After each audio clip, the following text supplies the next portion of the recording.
दोस्तों, इसके पहले भाग का लिंक कमेंट बॉक्स में पिन कर दूंगी। दीवानगी पार्ट 24। नाच खाते हुए ऑफ कोर्स, और आप मेरे साथ ही सोओगे। नींद तो आपकी भी पूरी नहीं हुई। रुद्र, हम ठीक है जान, थोड़ा काम है हमें, हम स्टडी में चले जाएंगे।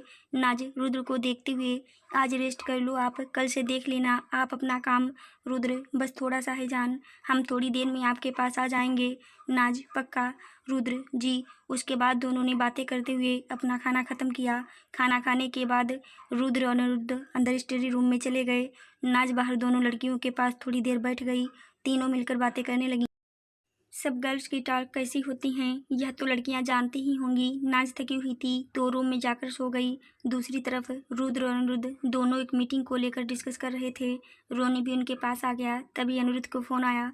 उसने साइड में जाकर सुना। थोड़ी देर बाद रुद्र के पास आकर बोला, रुद्र, हमें मिनिस्टर साहब के पास जाना होगा, उनके असिस्टेंट का कॉल था, तुमसे डिस्कस करना है कुछ। रुद्र ने अनिरुद्ध को देखकर कहा, आज ही ज़रूरी है। अनिरुद्ध बोल तो रहे थे वो कोई प्रोजेक्ट स्टार्ट कर रहे हैं जयपुर में, तेरी अप्रूवल पर साइन चाहिए होंगे। रुद्र ने कुछ सोचा, फिर चेयर से उठकर बोला, तुम चलो, हम नाच को बता कर आते हैं। इतना बोलकर रुद्र स्टडी रूम से बाहर चला गया। अनिरुद्ध ने लैपटॉप बैग में डाला और उसे लेकर रूम से बाहर चला गया। रुद्र स्टडी से निकलकर अपने रूम में आ गया। रूम में आकर देखा तो नाज आराम से बेड पर सो रही थी। रुद्र के चेहरे पर सुकून आ गया और रूम बंद करके पहले क्लोसेट रूम में गया। वहाँ से कोट पैंट निकाल कर रेडी होकर बाहर आ गया। फिर सीधे नाज की तरफ आ गया और बेड पर बैठकर उसके सर पर हाथ फेरने लगा। नाज इतनी गहरी नींद में थी उसे पता ही नहीं चला। रुद्र ने झुककर उसकी गाल पर किस कर दिया और धीरे से बोला, जान। नाज रुद्र की आवाज़ सुनकर भी नहीं उठी। रुद्र कुछ और कहता उससे पहले ही उसका फ़ोन बजने लगा। रुद्र ने फ़ोन देखा तो अनिरुद्ध का कॉल था। उसने नाज के सर पर हाथ फेरते हुए फ़ोन उठाकर कान पर लगा लिया। दूसरी तरफ से अनिरुद्ध बोला, रुद्र, जल्दी आ जाओ भाई, सब तुम्हारा ही वेट कर रहे हैं मीटिंग में।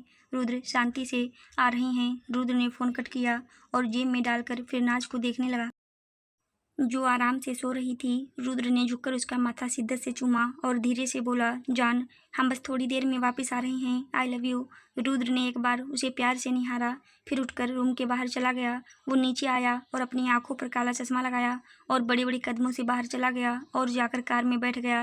रुद्र के साथ ही उसके 4 बॉडीगार्ड की गाड़ियां भी बाहर चली गईं। शाम के 7 बजे के करीब टाइम हो रहा था। महल में 5-6 गाड़ियां एंटर हुईं। यह रुद्र की गाड़ियां थीं। वो मीटिंग खत्म करके घर आ रहा था। रुद्र थोड़ा परेशान था क्योंकि वो जानता था नाज उससे नाराज़ होगी। दोपहर 1 बजे से हो गया है। मीटिंग के समय तो उसका फ़ोन भी डिपॉजिट हो जाता है, वो इन्फॉर्म भी नहीं कर सकता। वो इसलिए भी परेशान था क्योंकि नाज के कम से कम 20-25 कॉल आए थे उसे, जो नहीं उठा पाया था मीटिंग में होने की वजह से। रुद्र ने मीटिंग खत्म करके सबसे पहले अपना फ़ोन ही देखा जिसमें उसको नाज के इतने मिस कॉल शो हुए। वो नाज को कॉल बैक करने लगा लेकिन अब नाज फ़ोन नहीं उठा रही थी। रुद्र समझ गया कि नाज बहुत नाराज़ होगी उसे। वो जल्दी से महल की तरफ निकल गया। रुद्र महल में आते ही तेजी से सीधे अपने रूम की तरफ गया। वो जल्दी से नाज से मिलकर उसकी नाराज़गी दूर करना चाहता था। रुद्र के चेहरे पर थोड़ी टेंशन थी। वो भागकर अपने रूम की तरफ जा रहा था। उसने जाकर जल्दी से दरवाज़ा खोल दिया और रूम के अंदर जाकर नाज को देखने लगा। रुद्र ने अपनी नज़रें रूम में घुमाई। नाज वहाँ नहीं थी। वो अंदर आ गया और सीधे क्लोसेट रूम में गया नाज को देखने। वो वहाँ भी नहीं थी। फिर बाथरूम में देखा तो उसका भी दरवाज़ा खुला था। रुद्र जल्दी से बालकनी की तरफ चला गया। नाज वहाँ भी नहीं दिखी। रूम में नाज को ना देखकर रुद्र सीधे टेरिस पर गया। नाज को टेरिस बहुत अच्छा लगता था। वो वहाँ जाकर भी बैठ जाया करती थी रुद्र के साथ। रुद्र जल्दी से नाज को अपनी आंखों के सामने देखने के लिए बेचैन हो रहा था। वो तेजी से भागकर टेरिस पर आ गया और नाज को देखने लगा। उसने पूरा टेरिस देख लिया। नाज वहाँ भी नहीं दिखी। रुद्र थोड़ा बेचैन हो गया। उसने अपनी जेब से फ़ोन निकाला और नाज को लगा दिया पूछने के लिए कि वो कहाँ पर है। लेकिन अगले ही पल उसने अपनी आंखें जोर से बंद कर ली। नाज का फोन बंद आ रहा था। रुद्र के पेशेंस अब कम होने लगे थे। उसने अपनी आंखें खोली और भागकर फिर नीचे आ गया और सीधे रिद्धि के रूम की तरफ गया। उसने रूम को नॉक किया। कुछ टाइम बाद रिद्धि ने दरवाज़ा खोला। सामने रुद्र को देखकर वो थोड़ा कंफ्यूज हो गई। आज पहली बार रुद्र उसके रूम के पास आया होगा। रुद्र रिद्धि को देखकर बोला, रिद्धि, नाज अंदर है क्या? प्लीज़ उनको बाहर भेजिए। रुद्र की आवाज़ सुन अंदर से अनिरुद्ध भी रिद्धि के पीछे आकर खड़ा हो गया। वो मीटिंग से वापस आकर रिद्धि से मिलने आया था। उसे लगा कोई सर्वेंट होगा इसीलिए अंदर ही बैठा रहा, लेकिन रुद्र की आवाज़ सुनकर वो भी उठकर आ गया और बोला, क्या हुआ रुद्र? रुद्र अनिरुद्ध को देखकर जल्दी से अनय, नाज अंदर है तो प्लीज बाहर भेजो उन्हें, हमें बात करनी है उनसे। रुद्र की आवाज़ में बेचैनी दोनों ने भाप ली। अनिरुद्ध बोला, रुद्र नाज यहाँ पर नहीं है। टेरिस पे देखा, रिद्धि, जीजू शायद नंदिनी दी के रूम में होगी, मैं देख कर आती हूँ। रुद्र जल्दी से, प्लीज जल्दी। रिद्धि जल्दी से नंदिनी के रूम की तरफ चली गई। रुद्र भी उसके पीछे ही गया। रुद्र को देखकर अनिरुद्ध भी चला गया। नंदिनी के रूम के कुछ दूरी पर रुद्र खड़ा हो गया और बेचैनी से नाज के आने का वेट करने लगा। अनिरुद्ध ने रुद्र के टेंशन वाला चेहरा देखा तो बोला, रुद्र क्यों टेंशन ले रहा है? कल ही वापस चलने लगी है, घूम रही होगी कहीं। रुद्र अनिरुद्ध को देखकर बेचैनी से, वो नाराज है हमसे, नाराजगी में वो कहीं नहीं जाती, उनका फ़ोन भी बंद है, हमें जानबूझकर परेशान कर रही हैं वो गुस्सा निकाल ले हम पर जितना निकालना है, लेकिन हमें हमारे सामने चाहिए वो। अनिरुद्ध, रिलैक्स रुद्र, अब तू ज़्यादा कर रहा, तू तो जानता है बचपना है उसमें, परेशान कर रही है बस तुम्हें, तुमसे गुस्सा नहीं होती वो कभी भी। रुद्र ने उसके बाद कुछ नहीं कहा, बस नंदिनी के रूम की तरफ उम्मीद से देखने लगा। रिद्धि और नंदिनी दोनों रूम के बाहर आ गईं। रुद्र की नज़रें एक उम्मीद से उनको देख रही थी। रिद्धि आकर बोली, नहीं जीजू, नाज यहाँ भी नहीं है, हम दोनों ने उसे दोपहर से देखा भी नहीं, वो सोने चली गई थी रूम में, फिर हमने भी डिस्टर्ब करना सही नहीं समझा, गार्डन में देखते हैं शायद वहाँ हो। रुद्र का दिल बेचैन होने लगा। रुद्र ने कोई जवाब नहीं दिया, फिर तेजी से वापस सीढ़ियों की तरफ चला गया और बाहर गार्डन में देखने लगा। रिद्धि, अनिरुद्ध, नंदिनी भी उसके पीछे नाज को ढूंढने चले गए। आधा घंटा हो गया था। रुद्र ने सारा महल छान मारा, लेकिन नाज कहीं नहीं दिखी। घर के सारे बॉडीगार्ड्स और सर्वेंट भी मिलकर नाज को ढूंढने लगे। महल बहुत बड़ा था, तो सबको मिलकर भी पूरा महल देखने में आधा घंटा लग गया। रुद्र पागल हो रहा था। नाज के ना मिलने से वो किसी पर यकीन नहीं कर रहा था। महल का एक एक कमरा, एक एक जगह वो खुद भाग भाग कर नाज को ढूंढ रहा था। जोर जोर से नाज का नाम चीख रहा था। सारे टेंशन में आ गए थे कि नाज कहाँ जा सकती है। इतनी टाइट सिक्योरिटी में कोई अंदर भी नहीं आ सकता। रुद्र पागलपन पर उतर आया था। उसका दिल बैठा जा रहा था। मन में बुरे बुरे ख्याल आने शुरू हो गए। रुद्र हर जगह देख कर नीचे हाल में आ गया। सारे सर्वेंट और बॉडीगार्ड सब डरे सहमे से खड़े थे। रुद्र आगे घुलती आंखों से सबको देख रहा था। वो बेहद डरावनी आवाज़ में सबको देखकर बोला, नाज कहाँ है? किसी के पास कोई जवाब नहीं था। रुद्र ने रोनी और अनिरुद्ध को भी गुस्से से देखा। रोनी थोड़ा डरते हुए बोला, हुकुम साहब, भाभी को किसी ने बाहर जाते नहीं देखा, वो महल में ही होंगी, हम देखें। रुद्र गुस्से से चीखते हुए, वो महल में नहीं है, हम तुम सबको वार्न कर रहे हैं, हमें हमारी नाज सही सलामत वापस नहीं मिली, हम तुम सबको मार देंगे, बहुत बुरी मौत देंगे तुम सबको। नाज को तुम सबकी जिम्मेदारी पर छोड़ कर गए थे, हम सब कुछ बर्बाद कर देंगे। रुद्र के कहने से सब काम किसी को समझ नहीं आ रहा था यह सब हुआ क्या। अनिरुद्ध भी बहुत परेशान था। रिद्धि तो रोने ही लग गई। नंदिनी ने उसे पकड़ा हुआ था। अनिरुद्ध रुद्र के पास आया और कंधे पर हाथ रखकर बोला, रुद्र। अनिरुद्ध आगे कुछ कहता, रुद्र ने उसे जोर से धक्का दे दिया और गुस्से से चीख कर बोला, नाज चाहिए हमें, हम तुम्हें भी मार देंगे अगर हमें हमारी नाज नहीं मिली। किस बात के लिए रखा हुआ है हमने तुम सबको, जो हमारी बीवी को शेप नहीं रख सकते? महल से कहाँ गायब हो गई वो, हम बता रहे हैं। अगर सबको अपनी जान प्यारी है, हमें हमारी जान ढूंढकर दो कहीं से भी। वहाँ खड़े सब कांपने लगे। रुद्र उनको एक नज़र घूरकर ऊपर सीढ़ियों पर जाने लगा तो एक बॉडीगार्ड आकर बोला, हुकुम जी, 3 घंटे पहले पूरे महल की लाइट 15 मिनट के लिए चली गई थी, सीसीटीवी भी बंद हो गए थे। हुकुम रानी शाह अपने रूम से बाहर नहीं आई थी, तब वो अपने रूम में ही थी। जब लाइट आई उसके बाद भी आपका रूम बंद ही था। रुद्र ने सुना तो उसका दिल डरने लगा, चेहरे पर खौफ आ गया। रुद्र भागकर ऊपर अपने रूम की तरफ चला गया। अनिरुद्ध और रोनी भी भाग गए उसके पीछे। बाकी सब डरे सहमे वहाँ ही खड़े थे। रिद्धि और नंदिनी दोनों रोने लगी थी। घर के लेडी सर्वेंट उनको संभाल रही थी। रुद्र तेजी से भागते हुए रूम में आया और सब जगह देखने लगा। उसकी नज़र बालकनी पर गई। नाज पहले भी इस बालकनी के रास्ते से महल के बाहर जा चुकी थी। रुद्र भागकर बालकनी में आ गया और वहाँ से देखने लगा। अनिरुद्ध और रोनी भी सीधे बालकनी में आ गए। वहाँ से जाने का उसे कोई प्रूफ नहीं मिला। अनिरुद्ध बोला, रुद्र, नाज यहाँ से गई होगी, लेकिन वो जाएंगी क्यों? रुद्र अनिरुद्ध का कॉलर पकड़कर गुस्से से कहा, वो खुद कभी नहीं जा सकती, और अगर कोई उनको लेकर गया है यहाँ से, हम आग लगा देंगे उसे। सीसीटीवी कैसे बंद हुए? लाइट जाने पर भी वो बंद नहीं हो सकते। क्या हुआ था सीसीटीवी को? तुम्हारी जिम्मेदारी है यह सब देखना। अनिरुद्ध समझ रहा था रुद्र की बेचैनी। उसे रुद्र के गुस्से से बुरा तो नहीं लग रहा था, लेकिन रुद्र और नाज की फिक्र हो रही थी। नाज का ऐसे अचानक गायब होना सबके लिए शॉकिंग था। रुद्र का ऐसे रिएक्ट करना तो बनता था। रोनी, जल्दी से, हुकुम साहब, मैं टीम लेकर देखता हूँ। हम भाभी को ढूंढ लेंगे। रुद्र गुस्से से, हम खुद जाएंगे उनको लेने, हमें किसी पर भरोसा नहीं। रुद्र को गुस्सा, रोना, फिक्र सब आ रहा था। नाज अभी भी ठीक हुई थी, पहले भी इतने बड़े हादसे से बची थी और आज फिर उसके गायब होने की खबर मिल गई। रुद्र अपनी गन लेने बेड के साइड ड्राइवर की तरफ गया। उसने ड्राइवर खोला और गन निकाल कर उठाने लगा, लेकिन तभी उसकी नज़र ड्राइवर के ऊपर रखे एक नोट पर पड़ी जिस पर कुछ लिखा हुआ था और उसके ऊपर पेपर वेट रखा हुआ था। रुद्र ने एक नज़र उस पेपर को देखा, फिर उठाकर उसे देखने लगा। रोनी और अनिरुद्ध भी रुद्र के हाथ में पेपर देखकर कंफ्यूज हो गए। रुद्र उस पेपर को पढ़ने लगा। जैसे जैसे वो उसे पढ़ रहा था, उसके चेहरे के एक्सप्रेशन बदलने लगे। रुद्र के हाथ से गन नीचे गिर गई। वो एक टक पेपर को देखने लगा। अनिरुद्ध और रोनी ने देखा तो जल्दी से उसकी तरफ आ गए। अनिरुद्ध ने कहा, क्या लिखा है पेपर में? रुद्र ने कोई जवाब नहीं दिया। अनिरुद्ध ने पेपर को देखा और उसके हाथ से लेकर पढ़ने लगा। उसमें लिखा था, रुद्र, मुझे गलत मत समझना, लेकिन मैं अब और नहीं डरकर अपनी ज़िंदगी जी सकती। मुझे आपसे प्यार हुआ था, मैंने कभी नहीं सोचा था मुझे ऐसे हर टाइम डर डर कर रहना पड़ेगा। मैंने बहुत कोशिश की एडजस्ट करने की, लेकिन नहीं हुआ। मैं जा रही हूँ, मैं कैद में नहीं रह सकती। ऐसी लाइफ जीने की आदत नहीं है मुझे। मैं अपने पैर खोते खोते बची हूँ। इस बार तो किस्मत अच्छी थी कि मैं बच गई और मेरे पैर भी ठीक हो गए, लेकिन हर बार थोड़ी बचूंगी। मैं बहुत टाइम से वेट कर रही थी कि मेरे पैर ठीक हो जाएं और मैं यहाँ से चली जाऊँ। मैं आपको फ़ोन करके बताना चाहती थी कि मैं जा रही हूँ हमेशा के लिए, लेकिन आपने कॉल ही नहीं उठाया, इसीलिए आपके लिए यह नोट छोड़कर जा रही हूँ। प्लीज़ आप खुश रहिए अपनी ज़िंदगी में, मुझे दोबारा अपनी लाइफ में आने के लिए मजबूर मत करना। यह मेरी हम्बल रिक्वेस्ट है। बाय, टेक केयर, नाज। अनिरुद्ध ने पढ़ा तो उसकी आंखें शोक से खुली की खुली रह गईं। उसने सामने खड़े रुद्र को देखा, जो पुतला बने वहीं पर खड़ा था। रोनी ने अनिरुद्ध के हाथ से लेटर लिया और पढ़ने लगा। वो भी हैरान हो गया।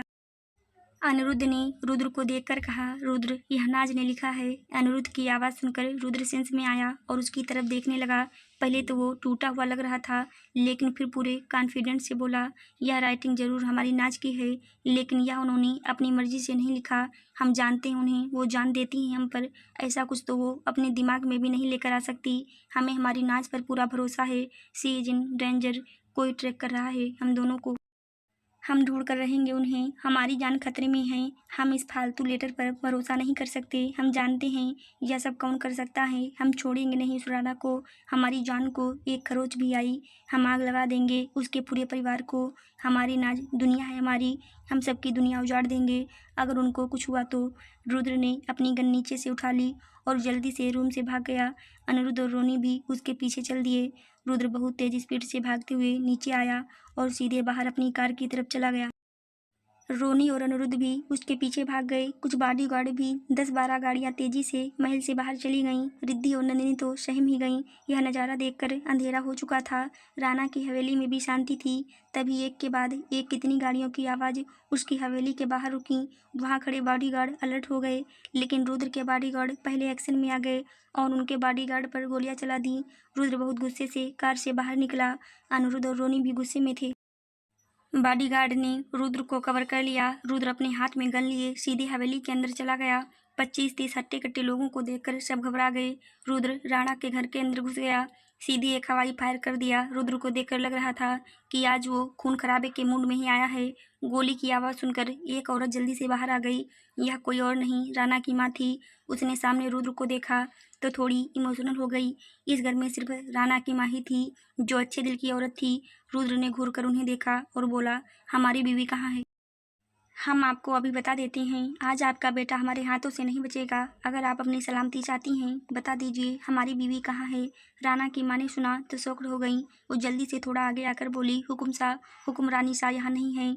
रुद्र घूरते हुए खतरनाक अंदाज में, झूठ बर्दाश्त नहीं है, मैं आखिरी बार आपसे शराफत से पूछ रही हैं, इसके बाद हम कोई मौका नहीं देंगे। राणा की माँ आंखों में आंसू लिए हाथ जोड़कर, हुकुम सा, सच में हुक्मरानी सा यहाँ नहीं है। रघुवीर, राणा भी नहीं है यहाँ, पर वो तो पिछले कुछ महीनों से यहाँ आया ही नहीं। मैं खुद परेशान हूँ उसे, वो कहाँ है यह तक नहीं पता। रुद्र को गुस्सा आने लगा। उसने रोनी की तरफ देखा। रोनी समझ गया। उसने सारे गार्ड्स को पूरी हवेली देखने को कहा। सब जल्दी से एक्शन में आ गए। रोनी खुद भी देखने चला गया। रुद्र और अनिरुद्ध नीचे ही खड़े थे। रुद्र का चेहरा बहुत डेंजरस लग रहा था। राना की माँ बेचारी डरी सहमी सी खड़ी थी। वो खुद अकेली रह रही थी अभी यहाँ। उनका बेटा राना पता नहीं कहाँ गायब था बहुत टाइम से। रोनी नीचे आ गया। उसने बॉडीगार्ड्स के साथ मिलकर हवेली का चप्पा चप्पा छान मारा। ना तो नाज मिली ना ही राना मिली। रोनी ने आकर कहा, हुकुम शाह, भाभी नहीं है यहाँ और यह सच कह रही हैं। मैं खुद राना की हर एक्टिविटी पर नज़र रख रहा हूँ। पिछले 6 महीने से वो यहाँ नहीं आया। जब से भाभी को गोली लगी थी तब से वो इंडिया से बाहर है। रुद्र ने अपनी आंखें बंद कर ली और मुठियाँ कस लीं। रुद्र ने अपनी आंखें खोली तो उसकी आंखें बिल्कुल लाल थीं। उसके दिमाग में बहुत कुछ चल रहा था। रुद्र ने एक नज़र राना की माँ को देखा, तेजी से वहाँ से चला गया। राना की माँ आंखों में आंसू लिए रुद्र को देखने लगी और हाथ जोड़कर वो भगवान से प्रार्थना करने लगी। पूरी रात रुद्र हर उस दुश्मन के घर पर नाज को ढूंढने गया जिस पर उसको शक हो रहा था। किसी को नहीं पता था नाज कहाँ है। उनके घर पर एक्टिविटी में कोई ऐसा नज़र नहीं आ रहा था कि जैसे उन्होंने नाज को रखा हो। रुद्र ने सबकी फैमिली पर भी गन तानी थी ताकि जिसे भी पता हो वो सच बोल दे, लेकिन हर कोई रुद्र के आगे रोने और गिड़गिड़ाने लग जाता कि उसे कुछ नहीं पता, रुद्र पागल हो रहा। उसके दिमाग ने काम करना बंद कर दिया था। रुद्र अब सड़कों पर भागकर नाज को ढूंढने पर आ गया था। रुद्र को देखकर सबकी आंखें भरने लगी थी। आधी रात को सुनसान सड़कों पर नाच को चीखते हुए पुकार रहा था। वहां पर आसपास के लोगों को पता चल गया था। रुद्र की हालत देखकर सबको रोना आ रहा था। सुबह हो गई थी, दिन निकल आया था। रुद्र अभी भी पागलों की तरह नाच को ढूंढ रहा था। उसकी हालत बहुत खराब हो गई थी, बहुत रो भी रहा था। उसकी जिंदगी थी नाज, ऐसे कैसे उससे दूर हो सकती थी। वहाँ के सारे लोग भी मिलकर ढूंढने लगे। हुक्मरानी शाह के गायब होने की बात आग की तरह फैल गई। रुद्र को कोई होश नहीं था। वो सड़कों पर भाग भाग कर नाज को इधर उधर देखते हुए ढूंढ रहा था।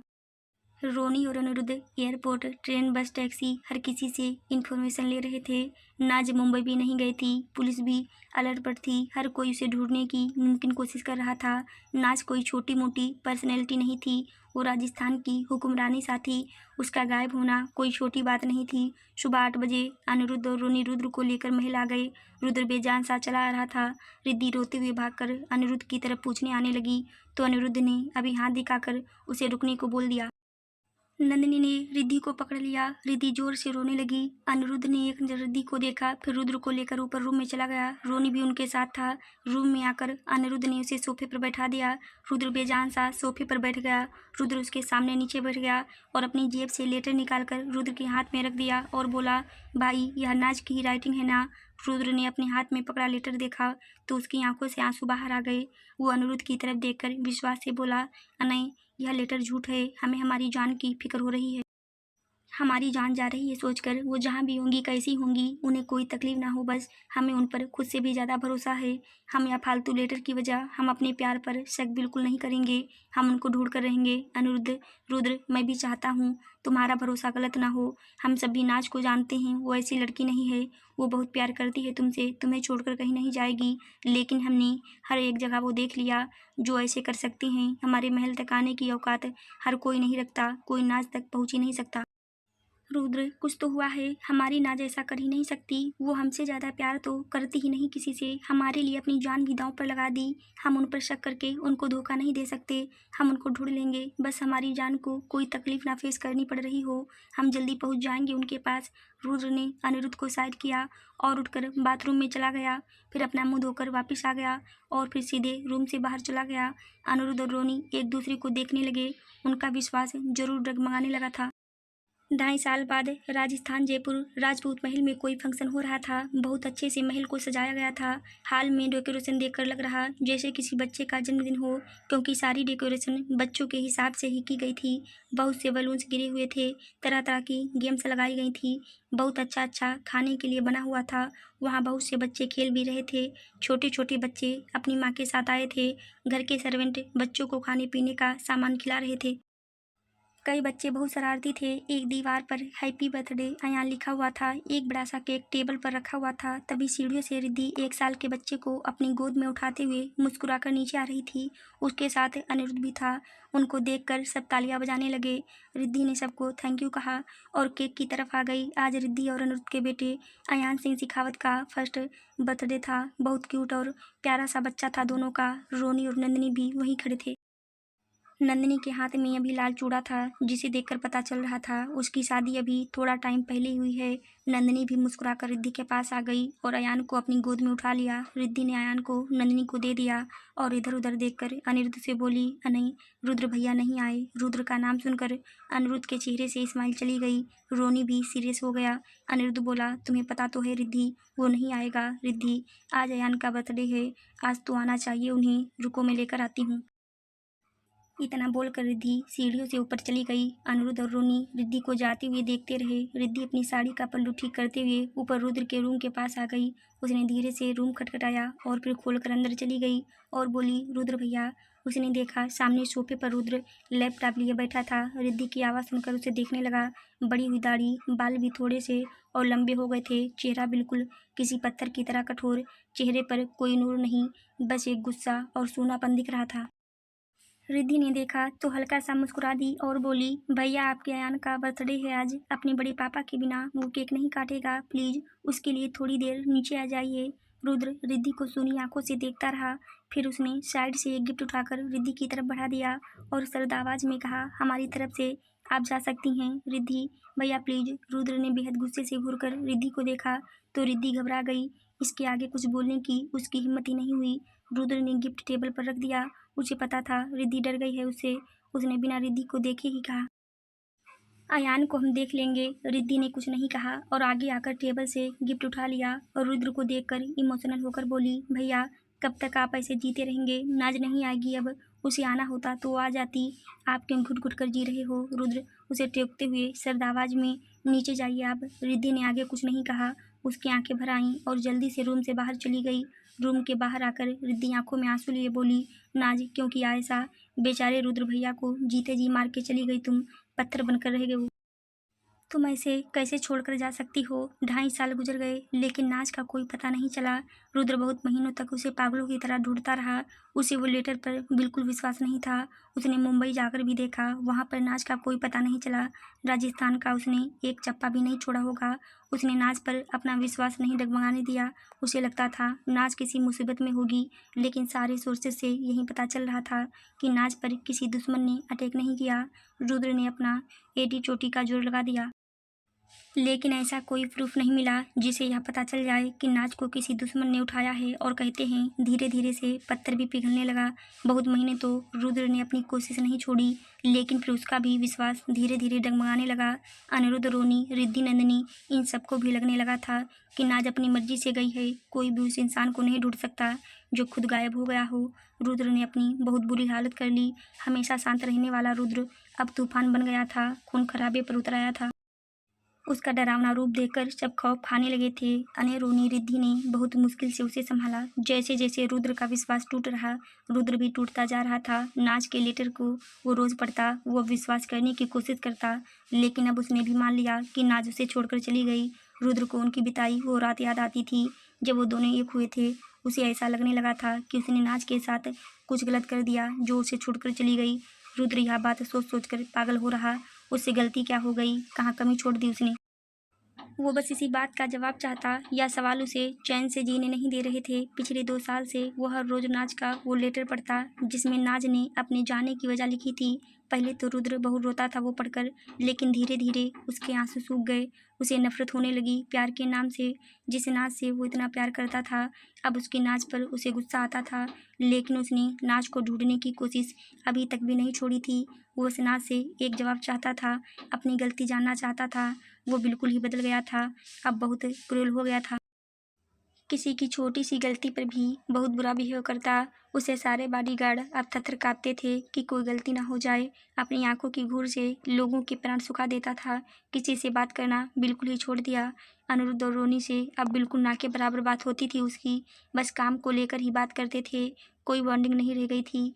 रुद्र की किसी के साथ सबसे नफरत सी हो गई थी उसे। किसी पर भरोसा नहीं करता था। अब तो उसके दुश्मन भी उससे पंगा लेने से डरते थे। रुद्र अपनी शराफत बिल्कुल भूल चुका था। नाज का धोखा उससे बर्दाश्त नहीं हो रहा था। एक बस वो छोटा सा बच्चा अयान था जिसके सामने रुद्र थोड़ा पिघल जाता था। रिद्धि और अनिरुद्ध भी ज़्यादातर अपने बेटों को रुद्र के पास ही रखते थे ताकि वो अपने दिमाग से नफरत थोड़ी सी निकाल दे। अयान भी रुद्र के साथ खुश रहता था। घर में सिर्फ रिद्धि थी जो रुद्र से थोड़ी बहुत बात कर लेती थी। नंदिनी तो डर के मारे रुद्र के सामने ही नहीं जाती थी। रिद्धि भी नाच से बहुत नाराज थी। अब उसने रुद्र के साथ जो धोखा किया था उसकी वजह से रिद्धि के रूम से जाने के बाद रुद्र एकटक सामने देखने लगा। उसकी आंखें लाल थी, चेहरे पर बेहिसाब गुस्सा आ गया था। नाच का नाम सुनते ही उसने अपनी हाथों की मुट्ठी कस ली और आंखें बंद करके सीट पर सिर लगा लिया और बोला, जितना प्यार था आपसे अब उससे भी ज़्यादा नफरत है हमें। आप कमज़ोर मत समझना, झुक जाएंगे आपके सामने। वो रुद्र मर गया। अब जिस दिन हमारे सामने आ गई, इस धोखे का बदला हम अपनी जान लेकर लेंगे। पहली गोली आपके सर पर चलेगी और दूसरी हम खुद पर चलाएंगे। आपसे प्यार करने की सज़ा हम खुद भी देंगे। एक प्यार और धोखे का अंत ऐसा भी हो सकता है, यह हम बताएंगे। हम दोनों की मौत हमारे हाथों में लिखी है। जिस दिन दिख गई आप हमें, वो दिन हम दोनों का आखिरी दिन होगा। रुद्र ने आंखें बंद ही रखी, लेकिन आंसुओं की एक धारा उसकी आंखों से अपने आप बाहर आ गई। जिस लड़की से वो इतना प्यार करता था, आज उसको हुई मारने की बातें कर रहा था। कितनी हद तक टूटा होगा वो अंदर से, क्या तूफान लेकर बैठा होगा जो इस हद तक नफरत हो गई उस नाच से। दूसरी तरफ रिद्धि अपनी आंखों से आंसू साफ करते हुए नीचे आई। अनिरुद्ध और रोनी उसे ही देख रहे थे। रिद्धि आकर अनिरुद्ध को देखने लगी। अनिरुद्ध ने उम्मीद से उसे देखा, क्योंकि वो भी चाहता था रुद्र नीचे आए। अब आने की बात तो होती नहीं रुद्र से ज़्यादा, तो वो तो जा नहीं सकता था, लेकिन अपने दोस्त को ऐसी हालत में देखकर उसका दिल भी टूटता था। रिद्धि ने ना में सर हिला दिया और गिफ्ट दिखाकर बोली, उन्होंने गिफ्ट दे दिया और आने से मना कर दिया।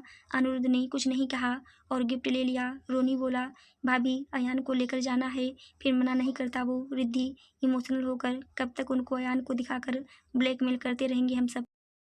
उन्होंने तो अब जीना ही छोड़ दिया। हर टाइम गुस्सा और नफरत लेकर चलते हैं अपने साथ। ऐसे कैसे ज़िंदगी कटेगी? अभी उम्र क्या है उनकी उस धोखेबाज नाज के लिए? यह क्यों पत्थर बन के बैठे हैं? जिस लड़की ने रुद्र भैया जैसे इतना प्यार करने वाला और केयरिंग हस्बैंड की वैल्यू नहीं की, उसके लिए ज़िंदगी खराब करने का क्या मतलब? अनिरुद्ध रिद्धि को टोक कर, रिद्धि इतना गुस्सा मत करो, हमें सिर्फ रुद्र की साइड की बात पता है। क्या पता नाज की अपनी कोई स्टोरी हो जिसे हम नहीं जानते, इसलिए बुरा मत बोलो। तुम्हारी तो दोस्त भी थी वो। नाज इतनी बुरी नहीं है जितना तुम और रुद्र अपने दिमाग में बैठा कर बैठे हो। रिद्धि थोड़ा गुस्से में, हम दोनों उसे इसलिए अब नफरत करते हैं क्योंकि हम जानते भी उसे सबसे ज़्यादा थे। मैं भी अपनी छोटी बहन मानती थी उसे बहुत प्यार दिया। और रुद्र भैया, उनकी तो जान थी वो कैसे सब छोड़कर जा सकती है? सब जानती थी कि रुद्र भैया के पास उसके अलावा और कोई नहीं है, वो उसे ही सब कुछ मानते थे अपना। नाज बेपरवाह थी, लेकिन इतनी बेपरवाह निकलेगी कि किसी बंदे को ऐसे पत्थर बनाकर चली जाएगी। इतना नहीं सोचा था। बहुत स्वार्थी निकली वो। अनिरुद्ध और रोनी एक दूसरे को देखने लगे। अब वो क्या जवाब दें उन्हें, कुछ समझ नहीं आ रहा था। फिलहाल तो अनिरुद्ध ने रिद्धि के आंसू साफ किए और बोला, यह बातें छोड़ो, हमारे बेटे का बर्थडे है, सब बच्चे केक के लिए वेट कर रहे थे, चलो केक काटते हैं। रिद्धि ने खुद को शांत किया और हाँ में सर हिलाकर वो पार्टी में आ गई। सबने मिलकर अयान के बर्थडे का केक काटा। अयान के सर पर एक टोपी पहनाई हुई थी, छोटे से मुंह पर बहुत क्यूट लग रही थी। रिद्धि और नंदिनी ने अयान को केक खिलाया। अयान ने बड़े शौक से केक खाया और खुशी से चीखने लगा। सबके चेहरे पर स्माइल आ गई उसकी खुशी देखकर। कोई कितना भी खराब मूड में क्यों ना हो, एक बच्चा अपनी मासूमियत से सबका मूड अच्छा कर सकता है। केक काटने के बाद रिद्धि ने अयान को बाकी सारे छोटे बच्चों के बीच नीचे उतार दिया।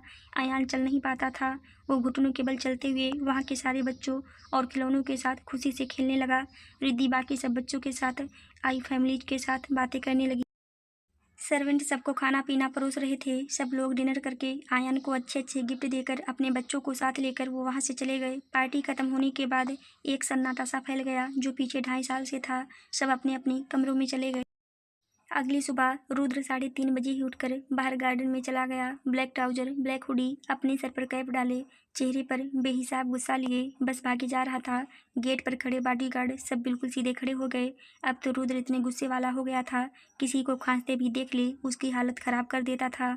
उसको, उस बॉडीगार्ड को 4 दिन भूखे प्यासे रखा जाता था और धूप में उसे खड़ा रखा जाता था। रुद्र का इतना कुवल रूप देखकर सब हैरान थे। सब बहुत डर डर कर रहते थे। रुद्र सर पर हुडी डाले बस भागे जा रहा था। चेहरे पर पसीने की बूंदें टपक रही थी, लेकिन सांसें बिल्कुल नॉर्मल थीं, जैसे उसे भागने से कुछ फील ही ना हो रहा हो। कम से कम इतने बड़े ग्राउंड के उसने 20-25 चक्कर लगा लिए। पिछले 2 घंटे से वो भागे जा रहा था। 6 बज रहे थे, दिन निकल आया था। रुद्र आखिरी राउंड में बहुत ज़्यादा तेज भागा, अपना सारा जोर लगा दिया, फिर एक पेड़ के पास रुक गया और सर से कैप उतार दी। चेहरा एकदम पसीने से भीगा हुआ था, आंखें लाल हो रखीं, खुद को और भी ज़्यादा फिट कर लिया था। 30 साल की उम्र में भी 24-25 का लग रहा था। अपनी दाढ़ी बढ़ाई हुई थी थोड़ी, लेकिन हैंडसम इतना लग रहा था कि पूछो मत। वो अपना सारा गुस्से जिम में ही उतारता था। अब उसकी रूटीन थी, वो 2 घंटे लगातार भागता था। नींद उसको बहुत कम आती थी। जब इंसान अंदर से बेचैन हो, उसे नींद नहीं आती। वो बस अपना सारा टाइम या तो लैपटॉप में लगाता था या फिर जिम में अपने रूम में ही ज़्यादातर वो बंद रहता। सारा बिजनेस बस ऑनलाइन ही देखता। बस अपने हुक्म सा की ड्यूटी वो अच्छे से निभा रहा था। लोगों की भलाई के काम वो आज भी कर रहा था, लेकिन किसी से मिलना जुलना उसने बहुत कम कर दिया था। अपने घर पर ही मीटिंग्स बुला लेता था अगर ज़्यादा ज़रूरी हो तो। रुद्र दिन देर से भागते भागते अब हाँफने लगा था। वो हल्के हल्के चलते हुए ऊपर की तरफ देखकर गहरी गहरी सांसें लेने लगा। फिर कुछ सेकंड के ब्रेक के बाद वो पुशअप लगाने लगा। थोड़े पुशअप लगा, वो सीधे होकर पार्क में लेट गया और ऊपर आसमान की तरफ देखने लगा। 10 मिनट हो गए, वो 1 इंच भी नहीं हिला, बस गहरी गहरी सांसें ले रहा था और कुछ सोच रहा था। इसके आगे की कहानी जानने के लिए देखिए कहानी का अगला 25 भाग। दोस्तों, अगर आपको कहानी अच्छी लगी हो तो मेरे चैनल को लाइक शेयर सब्सक्राइब जरूर करें। फिर मिलते हैं दोस्तों कहानी के अगले भाग में। तब तक के लिए धन्यवाद।